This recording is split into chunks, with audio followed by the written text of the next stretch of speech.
Ako po si Lucia Agtalaw. Naninirahan dito sa Lower Bikutan, Purok 6. Dito sa May Barukan. 7 ang anak. Nagtitinda lang po kami ng mga kakanin. Ang problema po dito sa lugar na to, kailangan yung mga pabahay talaga. At yung sa mga bata, sa mga edukasyon.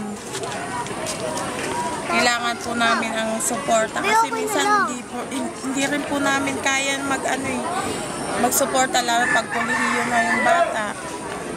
Kasi ganito lang yung hanap buhay namin. Pagka matumal, wala silang pamasahe. Kagaya sa mga anak ko, may mga sakit. 4 yung sinicenter ngayon sa center. Gawa ng may sakit sa baga. Wala din naman trabaho ang asawa ko. Kaya sana matugunan yung pangangailangan namin dito sa bahay. Kaya sa amin, wala rin kami sa sariling bahay. Nakikitira lang kami. At sana matulungan ng bisita natin ngayon. Yung kakulangan dito sa lugar na to. At mga feeding program sana kuya, maanuhan nila. Dahil sa mga malnourished na mga bata.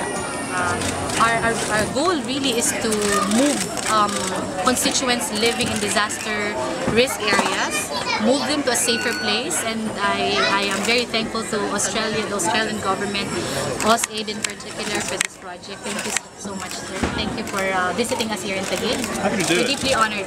Thank you, sir. You shouldn't be honored.